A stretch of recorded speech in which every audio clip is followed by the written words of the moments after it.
पंचम दा को तब थोड़ा आश्चर्य हुआ जब फिल्म के निर्देशक पंचम दा के पास आए और एनओसी मतलब एक नो ऑब्जेक्शन सर्टिफिकेट मांगी ताकि बप्पी लहरी इस फिल्म में संगीत दे सके, जिसमें पंचम दा मुख्य संगीत निर्देशक थे। दोस्तों, ये असंभव आखिर हुआ कैसे? हम किस खास फिल्म की बात कर रहे हैं यहाँ, और इस फिल्म में किशोर दा ने किसके लिए कौन सा गाना गाया? सामने आएंगी ये सभी दिलचस्प बातें आज की इस एपिसोड में। दोस्तों, मैं हूँ आपकी दोस्त और होस्ट और आप देख रहे हैं उर्दू शायरी। दोस्तों, आपका प्यार और आपका साथ और आपका सपोर्ट हमारे लिए बहुत जरूरी है, तो वीडियो को आखिर तक जरूर देखें। अगर आप इस चैनल पर नए हैं तो चैनल को सब्सक्राइब कर लें। तो चलिए दोस्तों, शुरू करते हैं आज का ये वीडियो। एक सुबह जब बप्पी लहरी, जो हिंदी फिल्म उद्योग में तब बिल्कुल नए थे, उनके घर में कुछ संगीत का अभ्यास कर रहे थे, तभी उन्होंने दरवाजे की घंटी की दस्तक सुनी। उन्होंने दरवाजा खोला तो 70 के दशक के मशहूर निर्माता ताहिर हुसैन साहब को खड़े पाया। बप्पी लहरी ताहिर जी को इतनी सुबह सुबह देखकर थोड़ा हैरान रह गए। ताहिर साहब घर में आए, धीरे से एक कुर्सी पर बैठे। ताहिर साहब ने शुरू किया, बप्पी, कल मैंने तुम्हारा एक गाना सुना। गाना सुनने के बाद मैं बहुत ही रोमांचित और उत्साहित हो गया। मुझे अब तुम्हारे म्यूजिक स्टाइल से प्यार हो गया है बप्पी। अभी अभी अपने कैरियर की शुरुआत करने वाले बप्पी लहरी को समझ नहीं आ रहा कि ताहिर साहब किस गाने की बात कर रहे हैं। ताहिर साहब ने स्पष्ट करते हुए कहा, अरे बप्पी, फिल्म एक लड़की बदनाम सी का वही किशोर दा और लता जी का गाना, रहे ना रहे चाहे हम और तुम।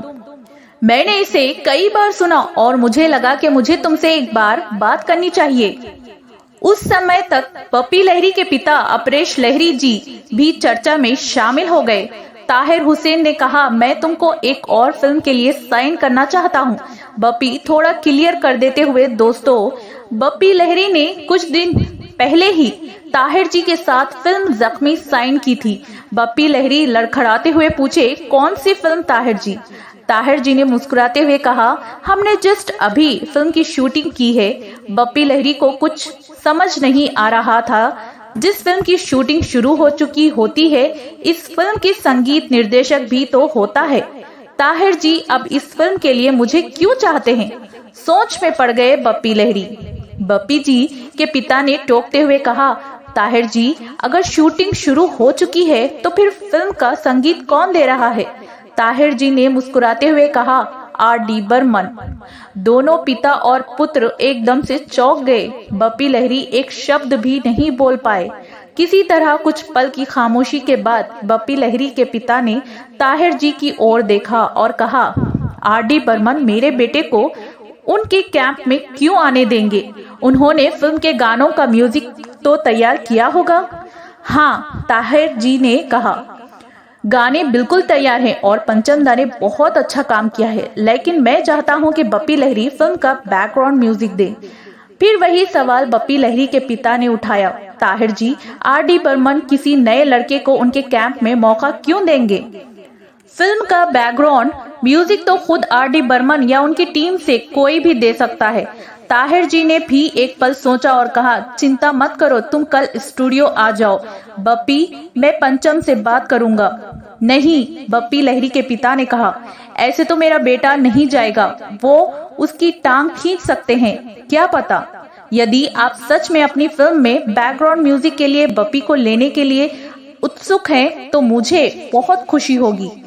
ताहिर जी, लेकिन मुझे R.D. बर्मन से एक NOC लेटर की आवश्यकता है, जिसमें ये लिखा होगा कि अगर बप्पी लहरी फिल्म का बैकग्राउंड म्यूजिक देते हैं तो R.D. बर्मन के कैंप में से या किसी को भी कोई आपत्ति नहीं है। दोस्तों, आप विश्वास नहीं करेंगे, जब ताहिर हुसैन पंचम दा के पास गए और बप्पी लहरी के घर के अंदर उनकी चर्चा के बारे में सब कुछ बताया तो पंचम दा हंसने लगे। एक कागज का टुकड़ा निकाला और एक NOC लेटर लिखा ताकि बप्पी लहरी बिना किसी झिझक के प्रोजेक्ट में काम कर सके। ऐसे ही बड़े दिल वाले थे इंसान हमारे पंचम दा। दोस्तों, फिल्म थी महेंद्र संधू, रीना राय और राकेश रोशन अभिनीत मदहोश। चूंकि बप्पी लहरी फिल्म के बैकग्राउंड म्यूजिक कंपोजर थे, किशोर दा उस फिल्म में बप्पी लहरी के लिए नहीं गा सके, लेकिन कसम खाओ तुम एक बार, मेरे यार मेरे दिलदार, किशोर दा और आशा जी का एक खूबसूरत योगल गीत फिल्म में पंचम दा द्वारा संगीतबद्ध किया गया था।